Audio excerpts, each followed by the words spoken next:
At the Property Appraisers, we've been lucky enough to have examples of where mappers provide characteristics to the map that bring out something special. John Ank, Director of Ownership Services, Palm Beach County Property Appraisers Office. Maps at the Property Appraisers Office are very important. They're required by the Department of Revenue.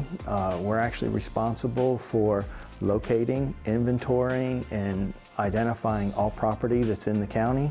That also plays into our office mission, which is to value property, administer the exemptions, and maintain ownership records. Historically, our maps have been hand drafted on Mylar or what's known as plastic paper. Mappers or cartographers over time, they have always had an artist's touch. At the Property Appraisers, we have examples of where mappers have identified points of interest like the Jupiter Lighthouse, ocean or beach sites, Lake Okeechobee. They provide characteristics to the map that bring out something special in what the mappers were actually doing and how much they cared about their work. The resources are still the legal descriptions, the public records, platted records, and they would use those to actually create the geometry on the hand maps. And all the maps are now computer generated, but the resources are still the same. Today we're fortunate to have the map a CAD product, but it's also a GIS product. There's many benefits to how we do our mapping today. The first one is incorporation of other resources. So now we can overlay the mapping geometry and the aerial photograph, and it's spatially accurate. We can actually hold more information in the computer. The individual map was very limited, but in the computer we can hold attributes, the full property control number, OR book and page, acreage, area calculations, a lot of that information. We're able to be more creative with our labels, with our annotation. We're able to use color, which is a big thing. We're able to use symbology. There is a consistency. When mappers would hand draw their own maps, they had a unique style. They had a flair that was theirs.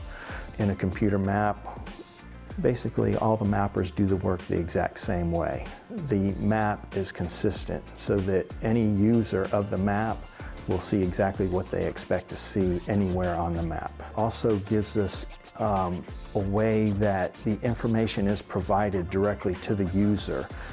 So when somebody goes and queries on the map, the information comes up automatically. The property control number comes up. Any of the attributes come up automatically. There's no research by the person who's trying to find out the data. It's readily available to them. And also, a user of one of our hand-drawn maps would actually have to come into our office and have that map pulled so that they could actually see the map. Now we have the opportunity that we can distribute that anywhere so that it's out not only for the Property Appraiser's Office, for other government agencies and the public as well. So everybody gets a chance to see the map and use it for their benefit. With one consistent base map, all the geographic data that the county is creating lines up with each other. By using a CAD product, a GIS product to do our parcel-based mapping, we now can look at the future, and 3D is part of that future. We are now compiling condominiums in a 3D geometry. We hope to put all buildings in there eventually one day. And we also have LiDAR, which is a resource that's coming out that will actually model the 3D surface of the county. Because of the structure of how information is placed in, using the GIS or the CAD drawings, it does kind of remove that little bit of artistic performance, that personalized touch that the mappers used to give to each individual map. But what that allows us to do is to create precise geometry to make sure that we have the best data available, the most accurate data available.